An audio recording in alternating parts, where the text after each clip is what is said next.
Hello दोस्तों, स्वागत है एक बार फिर से हमारे चैनल पर। और हम बात कर रहे थे इतिहास में बहुत सारी चर्चा हम कर चुके हैं। अभी हमने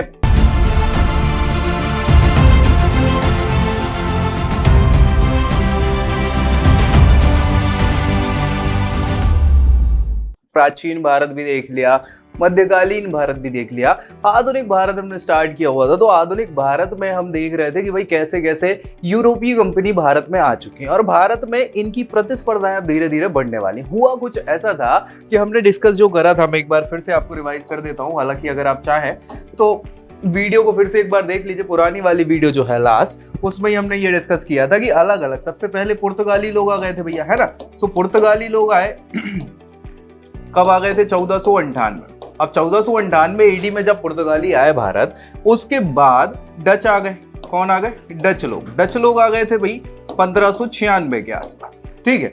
लेकिन इसके बाद जो अंग्रेज आए, अंग्रेजों ने क्या किया भैया, ये कहा जाता है 1608 में आए थे, लेकिन ठीक है, स्टैब्लिशमेंट इनकी जो कंपनी की है 1600 के करीब हो चुकी थी 31 दिसंबर को। तो अंग्रेजों ने सबसे पहले पुर्तगालियों को एक लड़ाई में हरा दिया 1612 में। स्वाली, है ना, स्वाली का युद्ध होता है सूरत के पास में, ये जो पड़ता है। तो वहां पे जैसे ही अंग्रेजों ने पुर्तगालियों को हराया तो हुमायूं को लगा कि यार कोई प्रतिद्वंदी तो आ चुका है। किसका प्रतिद्वंदी आ चुका है? इन पुर्तगालियों का। वो पुर्तगालियों से परेशान तो हो ही चुके थे। तो ऐसी कंडीशन में क्या हुआ कि उनने भाई अंग्रेजों को एस्टैब्लिशमेंट की इजाजत दे दी कि कंपनी आप खोल सकते हो, व्यापार कर सकते हो। अच्छा, अंग्रेज आए, फिर डच लोगों को इनने बाद में, बेदरा का युद्ध होता है 1759 में, जिसमें ये हरा देते हैं। डच भी खत्म हो जाता है। इसके बाद डेनिस आए, तो डेनिस लोग तो किसी प्रकार से, मैं बताऊं आपको कि कोई ज्यादा स्टैब्लिशमेंट कर ही नहीं पाए, कुछ ऐसा था। 1616 के आसपास ये आते हैं और बाद में 1780 के करीब ये सब बेच बाच के चले जाते हैं अंग्रेजों को, ठीक है। यहाँ एक व्यक्ति और है, या एक और फ्रांसीसी, जिनको हम कह रहे हैं यूरोपीय कंट्री, ठीक है। सो फ्रांसीसी लोग जो आए ना भाई 1664 में, ये 1664 में आने के बाद ही थोड़ा सा इनका कहीं ना कहीं साम्राज्यवाद की नीति बोल रहे या कुछ बोल रहे कि राजनीति में हस्तक्षेप करना इन्हें स्टार्ट कर दिया। और जैसे ही ये स्टार्ट कर देते हैं तो ऐसी कंडीशन में अब एक व्यक्ति तो कौन है? अंग्रेज लोग, यही, और दूसरे फ्रांस। दूसरी चीज मैं आपको बताऊं, इन दोनों की जो लोकेशन है यूरोप में, वो भी आस पड़ोस की लोकेशन है और वहां भी इनकी लड़ाइयां चलती रहती। और फिर इंडिया में भी जब इनने साम्राज्य स्टैब्लिश करा, मतलब व्यापार करने आए थे, लेकिन धीरे धीरे ये साम्राज्यवादी होना स्टार्ट हो चुके थे। तो ऐसी कंडीशन में इन दोनों के मध्य आपसी मतभेद स्टार्ट हो जाते। किसके मध्य? अंग्रेजों और फ्रांसीसियों के मध्य। तो यही जो मतभेद है, अच्छा यूरोप में अलग स्थितियां चल रही हैं, वो तो है ही एक मेन कारण, भारत में भी स्थितियां ऐसी चल रही, तो इसके कारण आपस में इन दोनों के बीच में होता है संघर्ष। और इन दोनों के संघर्ष को जाना जाता है कर्नाटक युद्धों के माध्यम से। क्या? कर्नाटक युद्ध के माध्यम से। ये समझ पा रहे हो ना बेसिक चीज, कि कर्नाटक युद्ध किसको कहा जाता है? कि भैया ब्रिटिशर्स, या जिनको हम अपनी भाषा में अंग्रेज कहते हैं। अंग्रेज हैं तो सभी, लेकिन हम ब्रिटिशर्स को अंग्रेज बोल देते हैं, बाकी किसी को नहीं। तो अंग्रेज में और किस में? फ्रांसीसियों में, फ्रांसीसियों, है ना, फ्रांसीसियों के मध्य जो युद्ध हुए हैं उनको ही कहा जाता है कर्नाटक युद्ध। इनको आंग्ल फ्रांसीसी युद्ध भी कहा जाता है, ठीक है। कर्नाटक युद्ध मतलब जो है, आपको मैं कर्नाटक की लोकेशन एक बार बता देता हूं कि कर्नाटक, जैसे हमारा जो ये इंडिया है, तो इंडिया में ये पूर्वी घाट है। क्या है? पूर्वी घाट, ठीक है। ये पश्चिमी घाट है,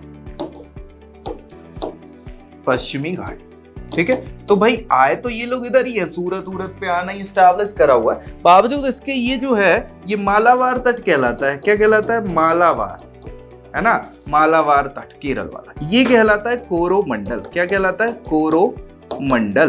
तो कोरोमंडल तट जो है, अंग्रेज इसको ही कर्नाटक कहा करते थे, ये जो इलाका है ना। सो इस कर्नाटक वाले रीजन में ये युद्ध हुआ है, इस कारण से इसको क्या बोल देते हैं हम? कर्नाटक युद्ध कह देते हैं। ये बेसिक चीजें समझ में आ गई कि नहीं आ गई? अब युद्ध हो रहे हैं 3, कितने? 3 युद्ध हो रहे हैं कर्नाटक के, पहला, दूसरा, तीसरा। क्या क्या कारण थे, तीनों पे हम डिस्कस करेंगे। उसके बाद कौन जीता, कौन हारा, क्या फाइनल हुआ, ये हम सब यहाँ पे डिस्कस करने वाला है। चलिए स्टार्ट कर लेते हैं बड़ी जल्दी। और यहाँ पे ये तो फोटो अपन ने लगा दी थी ताकि आपको लगे कि हाँ भैया कुछ है बढ़िया। कर्नाटक ब्रिटिश और फ्रांसीसी व्यापारिक उद्देश्यों के लिए भारत आए, जो हमने डिस्कस कर लिया। आए तो व्यापार करने के लिए थे, लेकिन अंत में वे भारत में क्या है, राजनीति में हस्तक्षेप करना चालू कर देते हैं और राजनीतिक वर्चस्व स्थापित करना चाहने लग गए, हस्तक्षेप करना चाहने लग गए, जिसके कारण क्या है भाई, देखो यार, उंगली करोगे तो समस्याएं तो होंगी ना, तो वही सारी चीजें हैं। तो ऐसी कंडीशन में कुछ हुआ। अब चलो, दोनों की इस दृष्टि में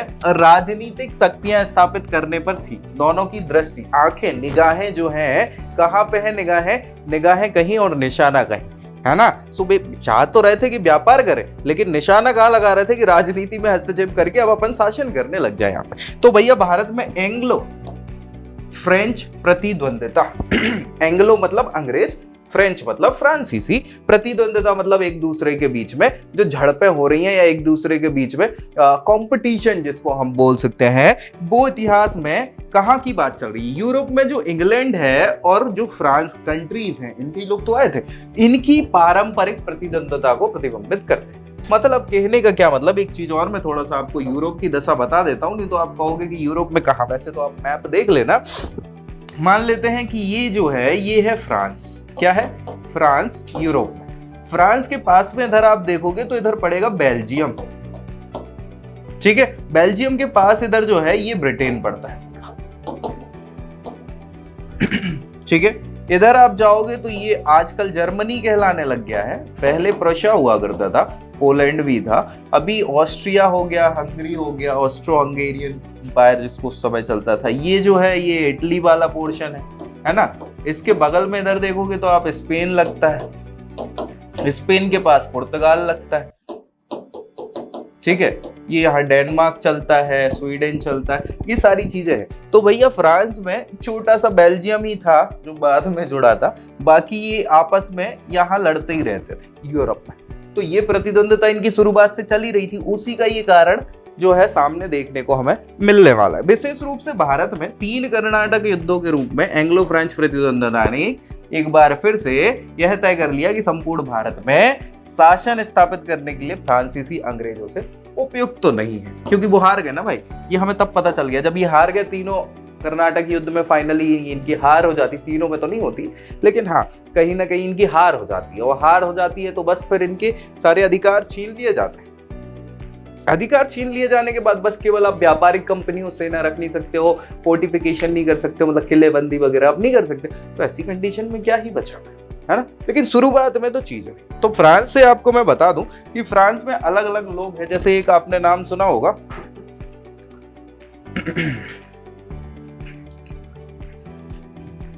लाली, काउंट डी लाली का नाम सुना है, लाली हो गए। एक आपके यहाँ पे सबसे शुरुआती तौर पे जो व्यक्ति विशेष आएंगे उनकी हम बात कर लेते हैं यहाँ पे। अच्छा देखो, ये कर्नाटक जो मैंने बताया था आपको, इसको कर्नाटक कहा जाता है, ठीक है।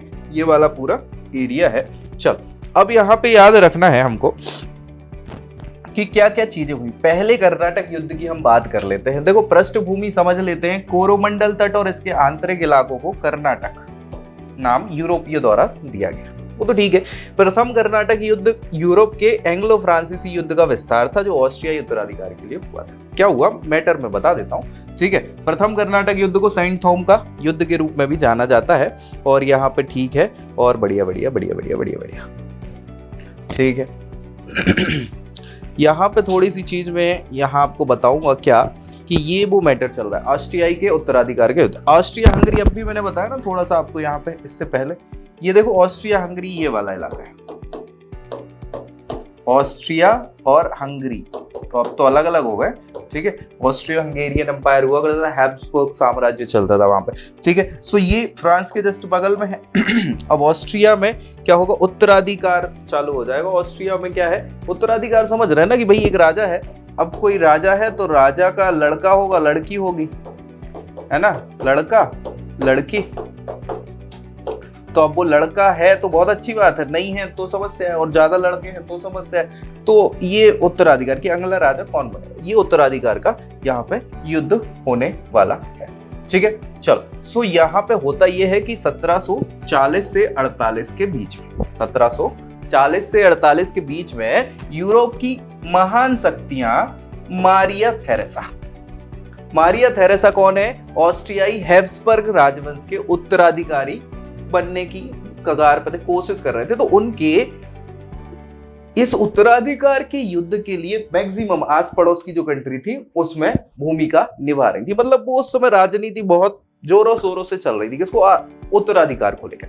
तो इस युद्ध में कौन कौन है? फ्रांस का नाम सुना होगा, जर्मनी जो है उसको पहले प्रशिया बोला जाता था, प्रशा, स्पेन, बवेरिया, इनके साथ साथ बहुत सारा यूरोपीय और छोटे मोटे राज्य जो थे, साथ ही साथ सैक्सनी ने ऑस्ट्रिया और ब्रिटेन के खिलाफ प्रदर्शन कर दिया। ऑस्ट्रिया और ब्रिटेन के खिलाफ, ब्रिटेन ऑस्ट्रिया को सपोर्ट कर रहा होगा, ऑब्वियस सी बात है। प्रथम साइलेशियन युद्ध कब हुआ? 1740 से 42 के बीच में, और द्वितीय साइलेशियन युद्ध कब हुआ? 44 से 45 के बीच। ये दो युद्ध हुए हैं, इसमें ऑस्ट्रिया और प्रशा, ऑस्ट्रिया और प्रशा ऊपर नीचे अगल बगल, मतलब जर्मनी और ऑस्ट्रिया वाला जो क्षेत्र है वो क्या है? इन्हीं दोनों के मध्य सैक्सनी साम्राज्य प्रशा में चल रहा था, है ना, याद रखना।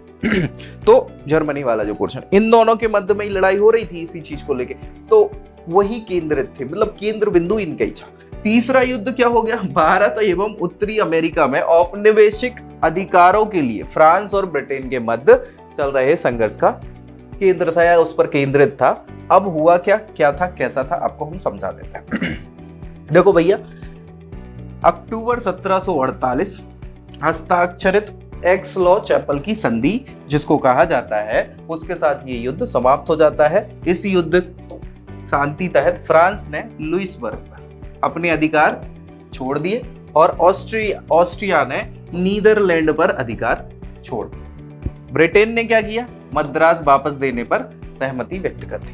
मारिया थेरेसा को ऑस्ट्रिया के शासकों के रूप में मान्यता, शासक के रूप में, उत्तराधिकारी के रूप में मान्यता मिल जाती। देखो हुआ क्या, कहानी थोड़ी सी ऐसी है, पेचीदा सी है, आपको हम बता दे रहे हैं। डुप्ले का नाम हम भूल रहे थे, जो हमें याद आ नहीं रहा था, डुप्ले। ठीक है, कहानी पूरी हम समझा। कहानी ऐसी है कि यूरोप में एक अलग माहौल चल रहा है, इंडिया में मतलब भारत में अलग माहौल चल रहा है। यूरोप में क्या हो रहा है? ऑस्ट्रिया एक जगह है, मतलब देश है, तो ऑस्ट्रिया में उत्तराधिकार का युद्ध चल रहा है।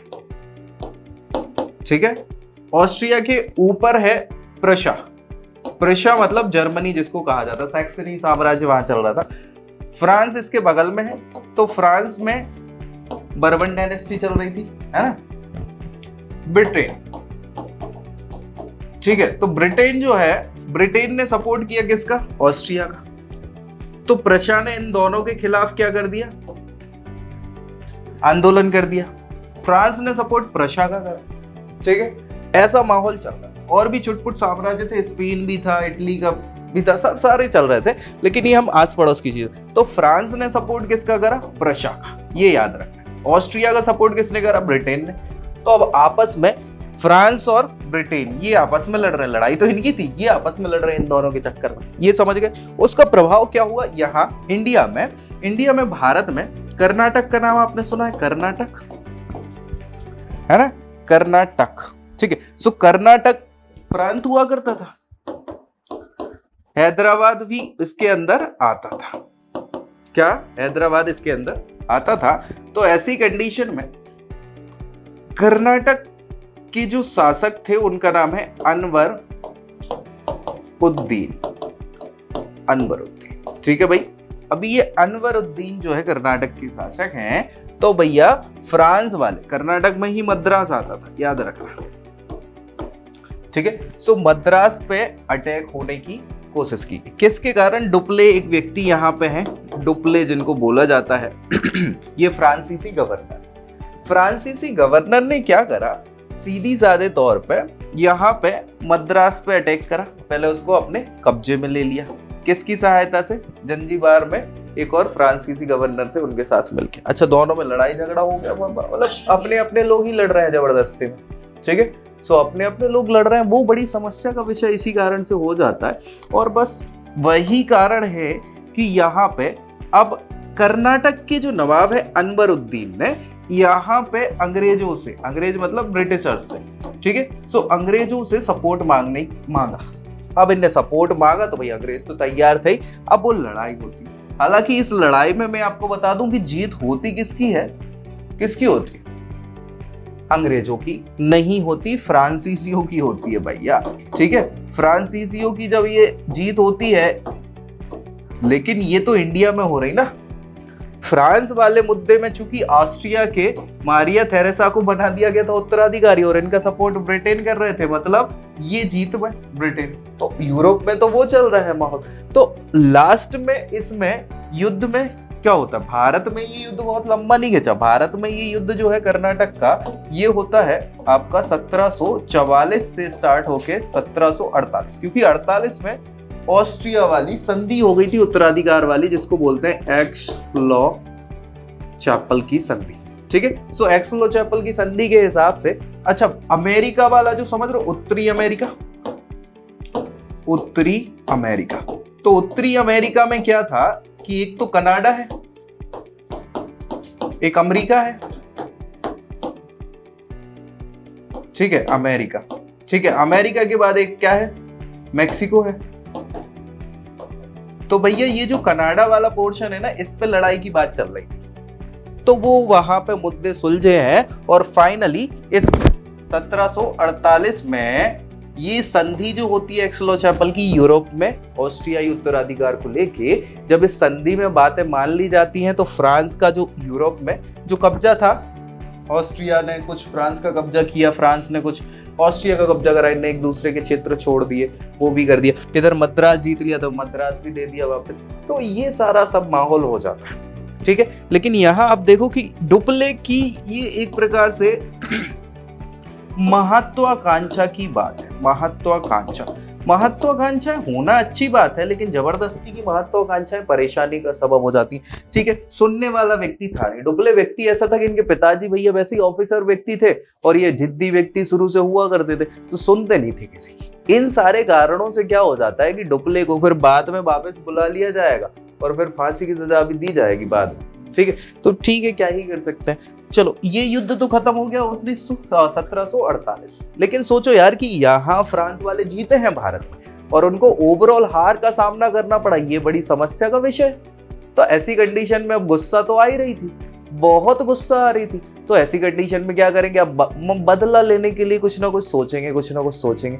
तो यही हुआ, दूसरा युद्ध चालू हुआ कर्नाटक का 49। कब होगा, 1749। बहुत जल्दी चालू हो जाएगा, अगले साल ही स्टार्ट हो जाएगा। बेसिक समझ में आ पा रहा है। चलिए, तो भैया अब युद्ध के कारण जो है, कौन से युद्ध के कारण, ये पहले युद्ध के कारण चल रहे हैं जो अपन ने डिस्कस करा, वो देख लो। इसके बदले फ्रांस ने मॉरिशस के फ्रांसीसी गवर्नर एडमिरल लॉ बोर्डोनाइस, ये इनको बुला लिया। मॉरिशस के जहाजी बेड़े फ्रांस के टापू की मदद से 1746 में इनने मद्रास पे कब्जा कर लिया। किसने कब्जा कर लिया, फ्रांसीसियों ने कब्जा कर लिया। मद्रास पर कब्जा करने से डुप्लेक्स और ला बोर्डोनाइस, ये भैया कौन, मॉरिशस के ये गवर्नर हुआ करते थे फ्रांस के। अब इन दोनों में मतभेद हो गए, आपसी लड़ाई का कारण हो गया भैया। ठीक है, तो वाद विवाद के बाद डुप्लेक्स नवाब की तटस्थता के आदेश की अवहेलना, नवाब जौन थे अनवरुद्दीन, नाम तो सुना ही है ना, अभी बात कर। तो नवाब ने बोला कि भैया एक काम करो, लड़ाई झगड़े मत करो, जे वो फलाना डिमाग, सुनी नहीं उनकी। अब सुनी नहीं तो बेइज्जती हो गई अनवरुद्दीन की, है ना, बेइज्जती हो गई। तो क्या ही करेगा भाई वो, तो अंग्रेजों को बुलाना पड़ा, मदद मांगनी पड़ी, भैया तुम आ जाओ। ये तो सुन ही नहीं रहे, जबकि इनको परमिशन आपने ही दी है ट्रेड करने की, सारी चीजें, अब आपकी नहीं सुन रहे तो फिर गुस्सा तो आती है ना। तो ला बोर्डोनाइस शहर को पुनः अंग्रेजों को सौंपना चाहता था कि भैया मद्रास को जीत तो लिया, लेकिन वापस कर दो कोई नहीं। लेकिन डुप्ले आदमी खराब है भाई, वो जिद्दी व्यक्ति था। ठीक है, सो ये बड़ी समस्या का मामला। यह विवाद लंबे समय तक चलता रहा। अंततः अनवरुद्दीन ने क्या करा, हस्तक्षेप करने का निर्णय लिया और मद्रास में फ्रांसीसियों को घेरने के लिए उनका बेटा था महफूज खां, उसको क्या है एक सेना भेजी, उसके साथ 10,000 सैनिक, है ना, और क्या बोला कि चलो लड़ाई कर ले। अब लड़ाई करने तो गए, लेकिन भैया फ्रांसीसी की छोटी सी टुकड़ी ने हरा दिया 10,000 सैनिकों को। तो और बेइज्जती हो गई, भवर बेइज्जती वाला काम है इधर तो, है ना। परिणाम क्या हुआ, सेनापति पैराडाइज जो थे उनके नेतृत्व में एक छोटी फ्रांसीसी सेना ने अड्यार नदी है, अड्यार नदी के किनारे पे क्या करा, सेंट थूम पड़ता है, इसमें उनके बेटे की जो सेना थी उसको हरा दिया, छोटी सी सेना। अब बेइज्जती हो गई, बाद में ऊपर तो वो क्या हुआ कि चलो ठीक है, एक्स-लो-चैपल की संधि हो गई, उसके कारण क्या है, ऑस्ट्रियाई उत्तराधिकार का युद्ध खत्म। तो जो मैटर था युद्ध वाला वही खत्म हो गया, तो अब काय को लड़ेंगे भाई इधर, ठीक है। सो बस निष्कर्ष तक लाने के पश्चात 1748 में यह युद्ध समाप्त हो गया। इस संधि की शर्तों के तहत मद्रास को फिर से अंग्रेजों को दे दिया। जब देना ही था भाई, पहले ही वो बोल रहा था ला बार, है ना, दूसरा गवर्नर जो मॉरिशस का था, लेकिन नहीं सुनी। बदले में फ्रांसीसियों को उत्तरी अमेरिका में अपने क्षेत्र फिर से मिल गए।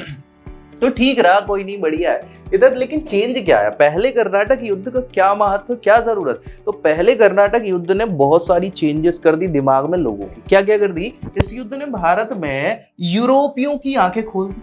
क्या खोल दी कि इस युद्ध ने क्या स्पष्ट किया कि एक छोटी सी सेना जो अनुशासित हो वह भी बड़ी से बड़ी भारतीय सेना को आसानी से पराजित कर सकती है। ये एक बहुत बड़ी चीज है भाई। इसके अतिरिक्त दक्कन में, मतलब दक्षिण भारत में एंग्लो फ्रांसीसी संघर्ष में इन्होंने नौसेना के महत्व को भी उजागर कर दिया। क्योंकि दक्कन है, दक्षिण में प्रांत, हम बता रहे हैं कि उत्तरी मतलब पूर्वी और पश्चिमी तट है, वो पूरा तट वाला माहौल है, आस पड़ोस में लड़ाई होनी है, तो उसके लिए नौसेना बहुत इंपॉर्टेंट, उसकी महत्वता उजागर कर दी। तो भाई नौसेना अच्छी किसकी थी? अंग्रेजों की अच्छी थी। तो वही तो होता है भाई, देखो अभी बोला। चलो दूसरा कर लेते हैं, कर्नाटक युद्ध क्या हुआ। ये ज्यादा जल्दी नहीं, अगले साल ही चालू हो जाएगा 1749 में। क्या कारण था इसके पीछे? सबसे पहले पृष्ठभूमि समझ लो। अभी तक मैटर अनवरुद्दीन का था, अभी इन्हीं का है। अब यूरोप वाला माहौल नहीं है, अब खुद से जबरदस्ती का अपन क्या कर रहे हैं, कुछ ना कुछ मुद्दा निकाल रहे हैं। तो मुद्दा निकलेगा क्या कि ये तो द्वितीय है, प्रतिद्वंदता के कारण रखी गई दोनों में। क्योंकि भाई देखो यार, भारत में तो फ्रांसीसी जीते थे ना, लेकिन इधर भी उनको हाथ धोना पड़ा मद्रास से और बाकी चीजों से, तो गुस्सा तो आएगी। तो ऐसी कंडीशन में अब क्या कर सकते हैं, कुछ कर तो सकते नहीं है, लेकिन हाँ अब हम कोई मुद्दा निकालेंगे जबरदस्ती में, कुछ करेंगे, उंगली करेंगे कि भाई ये गुस्सा हो, लड़ाई का माहौल बने। तो ये आपसी प्रतिद्वंदता थी दोनों की, है ना, किसकी? फ्रांसीसी और ब्रिटिशर्स की। और भैया वो हो रहा है। प्रथम कर्नाटक युद्ध की समाप्ति के बाद भी भारत में दीर्घावधि तक शांति नहीं रही। 1748 में क्या हुआ कि मुगल गवर्नर जो थे दक्कन के और हैदराबाद के अर्ध स्वतंत्र गवर्नर जो थे, इनका नाम था निजामुल मुल्क। भैया ये खत्म, इनकी मृत्यु हुई। तो अब उथल पुथल देखो, अभी उत्तराधिकार का युद्ध कहाँ चल रहा था? ऑस्ट्रिया में चल रहा था ना। अब उत्तराधिकार का युद्ध भारत में चलने वाला है दक्कन को लेके, ठीक है। और दक्कन में यही दोनों प्रभावी लोग हैं भाई, एक तो फ्रांसीसी है, दूसरे ब्रिटिशर्स है। तो दूसरे कर्नाटक युद्ध में भारत में ही उत्तराधिकार का युद्ध आएगा, ठीक है। चलो देख लेते हैं।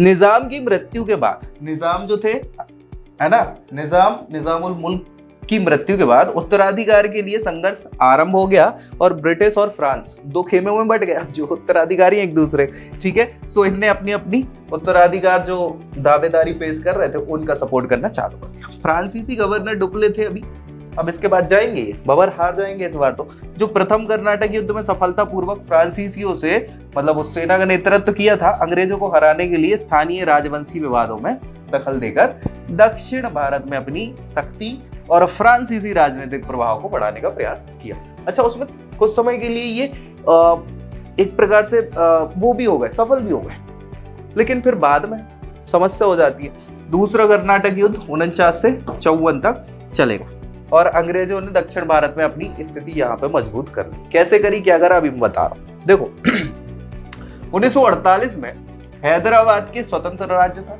उसके संस्थापक कौन थे? निजामुल मुल्क, जिनकी मृत्यु हो गई थी, है ना। अब उनकी मृत्यु के बाद कर्नाटक के नवाब, कर्नाटक देखो याद रखना, कर्नाटक अलग चीज है, याद रखना इस चीज को, दोनों अलग अलग चीज है, कर्नाटक और हैदराबाद, ठीक है, कर्नाटक और हैदराबाद। तो जो हैदराबाद के संस्थापक थे निजामुल मुल्क हुआ करते थे, ये इनकी मृत्यु हुई। कर्नाटक के नवाब अभी कौन है? अनवरुद्दीन है। कौन है? अनवर उद्दीन, ठीक है। ये क्लियर है दोनों चीजें। अब क्या होगा, जो कर्नाटक के नवाब दोस्त अली खां थे, उनके दामाद चंदा साहब मराठाओं द्वारा आजाद कर दिए गए। अब जब वो आजाद कर दिए गए तो अनवरुद्दीन जो है ये आप मान के चलिए कि अभी वहां का कौन है? उत्तराधिकारी। तो अब ये चंदा साहब दामाद है जो, वो भी कहेंगे कि अब हम तो रिहा हो गए, तो अब कौन बनेगा नवाब, हम बनेंगे कर्नाटक के। तो एक तो ये विवाद था, ठीक है। हैदराबाद में निजाम के पुत्र थे नासिर जंग। कौन? नासिर जंग। उनकी एक पुत्री भी थी, पुत्री का एक लड़का भी था जिसका नाम था मुजफ्फर जंग। मुजफ्फर जंग, ठीक है भाई, ये याद रखना। ये मामू हैं इनके, मुजफ्फर जंग के मामू हैं नासिर जंग। ये बन रहे हैं अब हैदराबाद के नवाब। सो इनके जो भतीजे हैं, भांजे हैं, वो मना कर रहे हो, अगर नहीं भाई हम, क्योंकि माँ बड़ी है हमारी तो हमारा हक बनता है। तो ये इसके लिए लड़ने लग गए। दोस्त, अली के जो दामाद हैं चंदा साहब, चंदा साहब किसको हटाना चाह रहे हैं? अनवरुद्दीन को हटाना चाह रहे हैं। ये दो मैटर हैं, समझ आ रही समझ में? चलो हैदराबाद की गद्दी पर अपना दावा पेश कर दिया और मुगल सम्राट ने उसे हैदराबाद के गवर्नर के रूप में नियुक्त किया था, ठीक है। इसके अतिरिक्त दक्षिण में कर्नाटक के नवाब के पद के दो उम्मीदवार थे। क्या हुआ कि बाद में भैया ये अनवरुद्दीन भी एक्सपायर हो जाता है, मार दिया जाता है। तो उनके दो अधिकारी, एक कौन होगा भाई? जो चंदा साहब हो गए, ठीक है, कर्नाटक, हैदराबाद, ठीक है। तो हैदराबाद निजामुल मुल्क,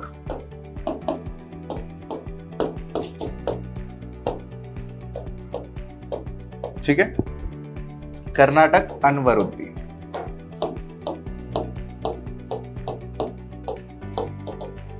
अनवरुद्दीन के पहले जो थे वो दोस्त मोहम्मद थे। दोस्त मोहम्मद के दामाद हैं, ठीक है। दामाद कौन है? नासिर जंग,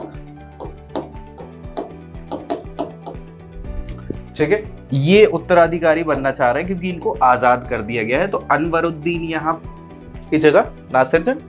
निजामुल मुल्क एक्सपायर हो गए, तो यहां पे दो लोग आएंगे। एक तो निजामुल मुल्क के बेटे जो हैं, है ना, निजामुल मुल्क के जो बेटे हैं वो नासिर जंग है।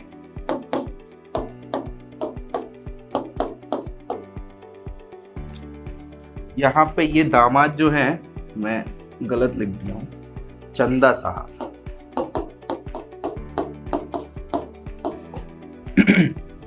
ठीक है, नासिर जंग और ये मुजफ्फर जंग,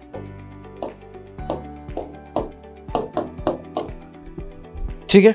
ये इनके पुत्र हैं और ये इनके पोते बोलते हैं ना, नाती हैं, बेसिकली नाती है ना। नाती मतलब इनकी बेटी के लड़के, किसके? निजामुल मुल्क के। तो इनमें अब नासिर जंग अंग्रेजों इनका सपोर्ट करेंगे, फ्रांसीसी इनका सपोर्ट करेंगे, यहां पे इनका सपोर्ट अंग्रेज करेंगे क्योंकि पिछली बार अंग्रेजों से सहायता मिली थी इनको, और चंदा साहब को कौन? फ्रांसीसी करेंगे,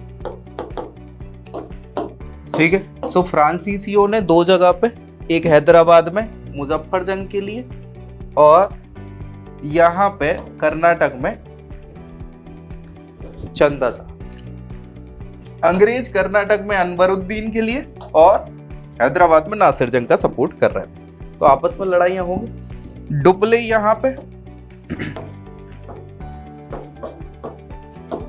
डुप्ले फ्रांसीसियों का हेड कर रहे हैं। क्लाइव का नाम सुना? क्लाइव, क्लाइव आ जाएगा अभी तक यहाँ मद्रास। तो क्लाइव क्या करेगा? अंग्रेजों से मतलब नेतृत्व कर। अब इन दोनों में आपस में लड़ाइयां होने वाली, सेनाओं में आपस में लड़ी, ये हार जाएंगे।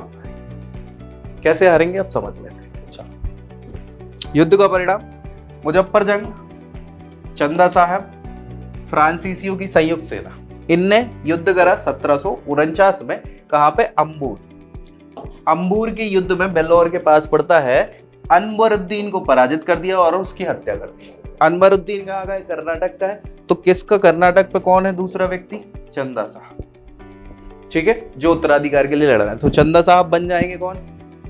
नवाब। ठीक है। अपने पुत्र मोहम्मद अली को नवाब की दावेदारी किसने, भाई अनवरुद्दीन का बेटा था ना मोहम्मद अली, जिसको हरा दिया था पिछले वाले युद्ध में, तो मोहम्मद अली को नवाब की दावेदारी हेतु वारिस के रूप में छोड़ गया कि भैया अगला नवाब कौन बनेगा, मोहम्मद अली बनेगा।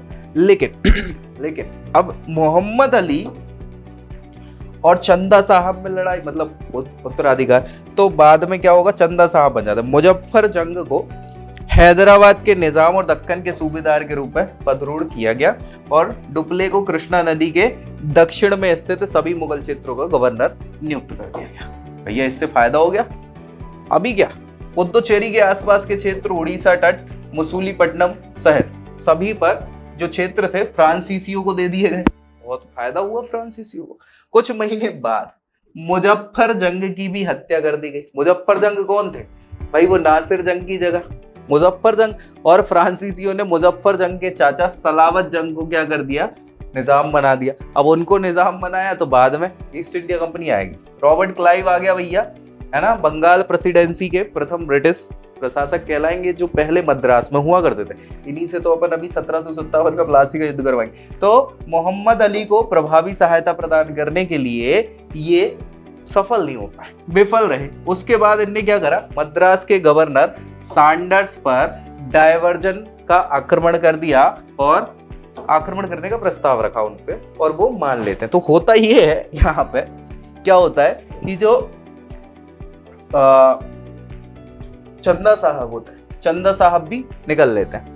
त्रिचुनापल्ली में दबाव को हटाने के लिए आरकोट, ये कर्नाटक की राजधानी हुआ कर रही थी, उस पर अटैक कर दिया।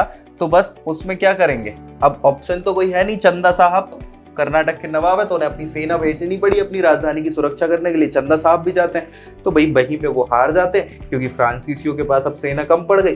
तो ऐसी कंडीशन में फ्रांसीसी हार जाते हैं। बाद में चंदा साहब भी वहां पे एक्सपायर हो जाते हैं लड़ाई में। खत्म माहौल, दोनों कैंडिडेट आपके खत्म हो गए ना भाई। चंदा साहब यहाँ खत्म, जो कर्नाटक के हुआ कर रहे थे, ठीक है। मुजफ्फर जंग भी यहाँ खत्म, जो हैदराबाद के हुआ कर रहे थे, ठीक है। तो अब ये दोनों आपके कैंडिडेट ही एक्सपायर हो गए, अब क्या ही कर लोगे। हालांकि इनने, डुप्ले ने बहुत फायदा, एक आध साल, 2 साल बल्कि बहुत फायदा कमाया, बहुत सारे क्षेत्र इन्हें साउथ में मिल गए और दोस्ती हो जाती है इनकी कर्नाटक में। लेकिन बाद में क्या ही कर सकते हैं, छोड़ो। मोहम्मद अली ने मार दिया चंदा साहब को, मोहम्मद अली बन जाता है वही अनवरुद्दीन का लड़का। यहाँ सलावत खां रहते हैं, वो बाद में सब। डुप्लेक्स की नीति के कारण फ्रांसीसी अधिकारियां जो है वो बाहरी वित्तीय घाटे में चले गए, क्योंकि लड़ाई में पहले तो पैसा मिल रहा था, फिर बाद में हमने खूब लगाया तो निकल लिए, हार गए आप, ठीक है।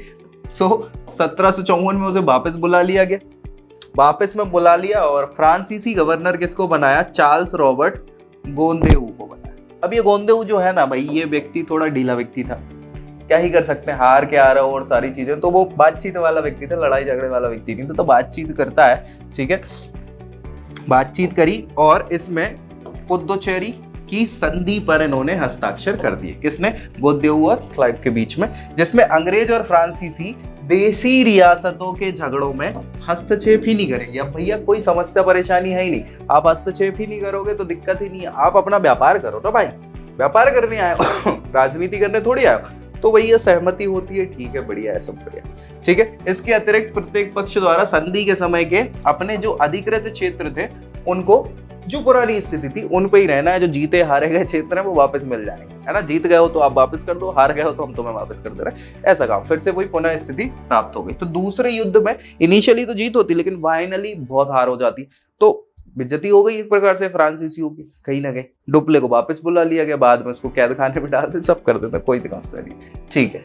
इसका निहितार्थ मतलब अर्थ फाइनली यह स्पष्ट हो गया कि यूरोपीय सफलता के लिए भारतीय सत्ता का सहयोग आवश्यक है ही नहीं। भाई भारतीयों की जरूरत है ही किस लिए, बिल्कुल नहीं है। इनकी खुद की प्रशासन जो सेना है वो शिक्षित है, और शिक्षित के साथ साथ कैसी है वो भैया, एक प्रकार से बिल्कुल डिसिप्लिन वाली है ना। तो डिसिप्लिन सेना जो है वो बड़ी से बड़ी सेना को हरा सकती है। अब भारतीय सेना का कोई मतलब रहा ही नहीं, बोलबाला ही नहीं रहा। तो ये जब इन लोग को समझ में आ गया अंग्रेजों को कि यार, हाँ यार बात तो सही है, अंग्रेजों की जरूरत क्या है जब अपन ही सब कर सकते हैं, तब से स्टार्टिंग हुई है अभी, ठीक है। बल्कि भारतीय सत्ता स्वयं यूरोपीय समर्थन पर निर्भर हो रही थी, होती जा रही थी ना। कर्नाटक से समझ में आ गया कि बार बार कर्नाटक का नवाब सपोर्ट मांग रहा है, किससे, अंग्रेजों से मांग रहा है या फ्रांसीसियों से, ये लोग मांग रहे हैं। तो यहाँ ये समझ में आया कि इनकी खुद की तो शक्ति है ही नहीं, कोई प्रशिक्षित सेना नहीं है, संयमित सेना नहीं है, तो क्या ही करोगे भाई इसके पीछे, ठीक है। कर्नाटक में मोहम्मद अली और हैदराबाद में सलावत जंग एक दूसरे के संरक्षक के बजाय क्या हो गए, प्रतिद्वंदी बन गए। ऑब्वियस सी बात है ना भाई कि यार कर्नाटक जो था, कर्नाटक और हैदराबाद ये आपसी दोनों रियासत है क्या, प्रांत हैं उस समय के, और ये आपस में अगर दोस्ती बना के रखते तो अंग्रेजों और सबको हरा, लेकिन इनने आपस में ही प्रतिद्वंदता कर ली, जिसका फायदा किसको मिला, अंग्रेजों को मिल गया। तो वही सारी चीजें होंगी। चलिए तीसरा युद्ध भी करवाएंगे वापस। तीसरा युद्ध फाइनल युद्ध है, पोलैंड फाइनल। ये कब होगा, ये इसकी पृष्ठभूमि देखो, अभी पहले वाले की पृष्ठभूमि यूरोप थी, फर्स्ट वाला हम देखें तो यूरोप पृष्ठभूमि था, इसमें किसका उत्तराधिकार चल रहा था, ऑस्ट्रिया वाला, है ना। दूसरा वाला जो है सेकंड वाले में भारत है यहाँ पे, और भारत में क्या चल रहा था, इनका विवाद चल रहा था उत्तराधिकार वाला, किसका, कर्नाटक और हैदराबाद का। अभी तीसरे में फिर से यूरोप का माहौल आ जाएगा, थर्ड में, ठीक है। फिर यूरोप में क्या हो रहा था कि भाई युद्ध हो रहा था, सप्तवर्षीय युद्ध कहलाता है, सप्तवर्षीय युद्ध उसको हम कहते हैं। सप्तवर्षीय मतलब 7 सालों तक हुआ है ये। कब तक हुआ है, ये हुआ है 1756 से 1763 तक, सॉरी 17 लिखते हैं, है ना, 1756 से 1763, 7 सालों। तो भारत में इफेक्ट पड़ना लाजमी है, बिल्कुल लाजमी। तो ये शुरुआत भारत में होती है 1758 से 1760 तक। 2 साल में गेम खल्लास हो जाता है, मैं आपको बता दूं, लेकिन फाइनल जो है वो 1763 में जब संधि होगी ना, पेरिस की संधि, उससे ही खत्म मानते हैं, लेकिन हो तो 2 साल में गया था खत्म, ठीक है। सो भारत में तीसरे जो कर्नाटक युद्ध है उसकी ये रूपरेखा है। क्या कारण था उसका, यूरोप का सप्तवर्षीय युद्ध जो जब चल रहा था, कहा 1756 से 1763, 7 साल तक चला, ठीक है। इसमें भारत में अब फिर आपस में लड़ाई झगड़े चालू हो जाएंगे, तो वही सारी चीजें होना स्टार्ट होंगी। अच्छा, इसमें मैं आपको बता दूं कि फाइनली फ्रांसीसी जो है ना बहुत बुरी तरह से हारते हैं। 1760 में 1760 एक युद्ध होता है जिसको बोलते हैं वांडी वाश, ठीक है, वांडी वाश का युद्ध। और ये वांडी वाश का युद्ध ही है जिसमें बहुत बुरी तरह से हार हो जाती है फ्रांसीसियों की, और यहाँ पे सारी की सारी उनकी जो फैक्ट्रियां हुआ करती थी, जो उनके बनाए हुए स्थल हुआ करते थे, वो सब छिन जाते हैं। और फाइनली पेरिस की संधि में क्या किया जाता है कि उनको भाई हम पुदुचेरी वापस कर देंगे फ्रांसीसियों को, लेकिन जो चंद्रनगर फैक्ट्री उन्होंने बनाई थी बंगाल में, हुआ बहुत अच्छी थी, ठीक है। सो वो भी ले लेते, सब ले लेते, और इनसे सारे अधिकार, सेना नहीं रखोगे आप, किलेबंदी नहीं करोगे, सारा व्यापार करने आए व्यापार करो, बेइज्जती। फिर जो बची रही तो वो लास्ट तक रहे। फिर फ्रांसीसी लोग बाद में जब हम आज़ाद हो जाते हैं तो 1957 के आसपास, मतलब 53 से स्टार्ट कर देते थे, 1953 के आसपास वो सारी फैक्ट्रीज वगैरह भारत की सपोर्ट करके चले जाते। तो ये सारे माहौल रहते हैं, ठीक है। चलो फिर से देख लेते हैं एक बार। यूरोप में जब ऑस्ट्रिया ने 1756 में सिलेसिया का पुनर्प्राप्त करना चाहा। अब सिलेसिया मतलब समझ पा रहे हैं ना, सिलेसिया जो है वो भाई बड़ी समस्या का विषय बढ़ रहा है। तो सिलेसिया को इनने फिर से प्राप्त करना चाहा, तो सप्तवर्षीय युद्ध शुरू हो गया।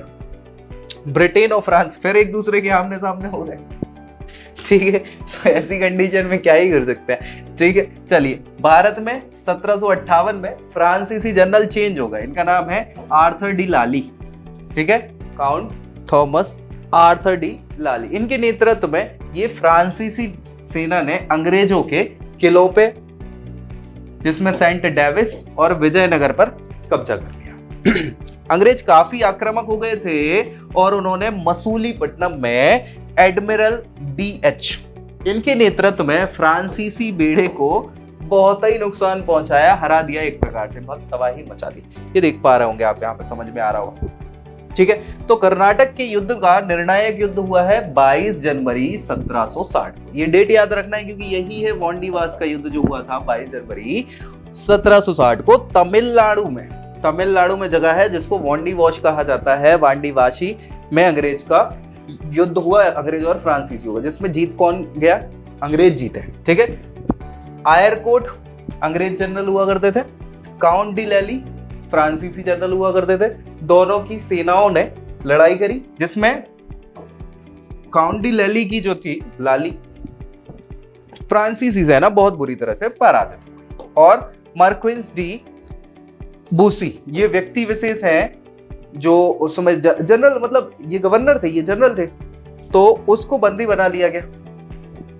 फाइनली 16 जनवरी 1761, एक साल बाद लगभग, उनने आत्मसमर्पण किए जाने से पहले, किसने आत्मसमर्पण? लाली ने, काउंट डी लाली, ये लड़ रहे थे तब तक। आत्मसमर्पण किए जाने से पूर्व 8 महीने तक लाली वीरता पूर्वक पुदुचेरी की रक्षा करी, लड़ाई करी, सब करा, कोई समस्या तो है ही नहीं। फिर पुदुचेरी, जिंजी और माहे आपने सुना होगा केरल के बाद, है ना, वर्चस्व खो देने के पश्चात भारत में फ्रांसीसी शक्ति अपने निम्नतर स्तर पर पहुंच गई।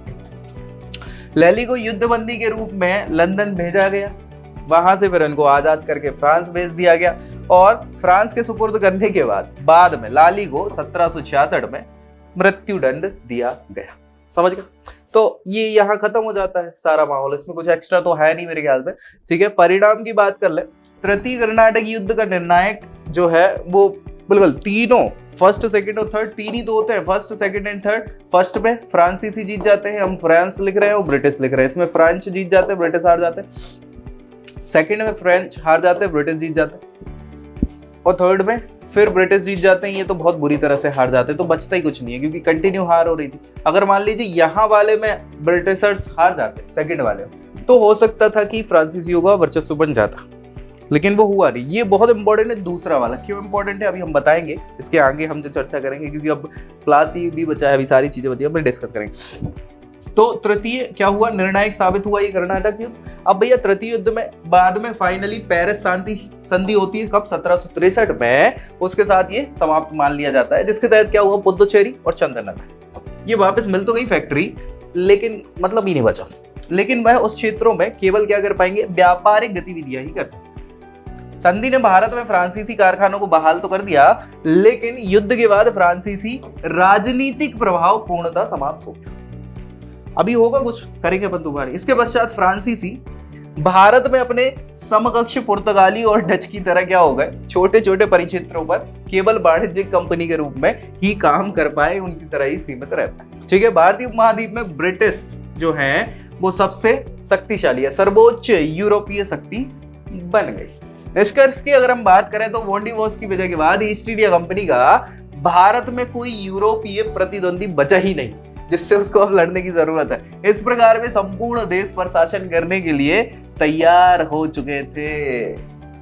वॉन्डिवोर्स के युद्ध में दोनों सेनाओं में भारतीय लोगों ने क्या है, दोनों सेनाओं में सिपाही थे भारतीय, तो दोनों सेनाओं को क्या किया, सपोर्ट किया है, यूरोप में मतलब फ्रांसीसियों को भी किया और ब्रिटिशर्स को भी किया। तो अब ये समझ में आ गया कि भारतीय किसी के नहीं, ना इधर के ना उधर के, वो भाई एक जगह किसी के रहते तो फायदा होता। तो दोनों में लड़ रहे हैं तो फिर मतलब भारतीयों में भी समस्या का विषय है। ठीक है, तो इससे यह पता चलता है कि चाहे जो भी पक्ष जीता हो यूरोपीय आक्रमणकारी द्वारा, भारतीयों की तो हालत वैसे ही खत्म होने वाली है, क्योंकि भारतीय किसी के है नहीं। तो यही हुआ।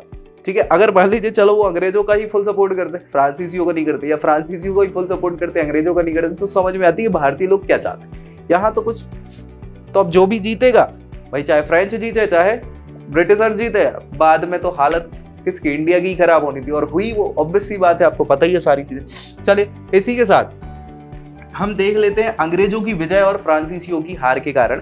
तो विजय पक्ष पर ब्रिटिश जो है, ब्रिटिश पक्ष पर कम सरकारी नियंत्रण हुआ करता था।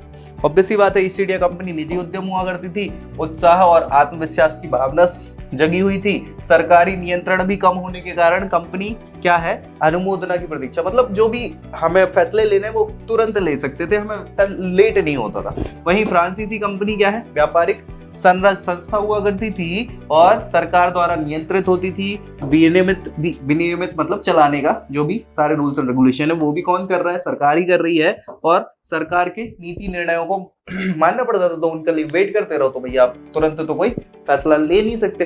तो ऐसी कंडीशन में फिर क्या कर सकते हैं। नौसेना हमने बताया है जैसे आपको, ब्रिटिशर्स की बहुत अच्छी हुआ करती थी, बड़े शहरों में भी ब्रिटिश नियंत्रण हुआ करता था, फ्रांसीसियों को नहीं था ना। जैसे देख लो, चलो जो नौसेना थी फ्रांसीसी नौसेना से बेहतर थी।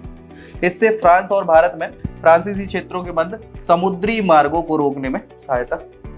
दूसरी चीज, 3 महत्वपूर्ण स्थान जो बड़े बड़े नगर थे अंग्रेजों के कब्जे में थे, कलकत्ता, बंबई और मद्रास।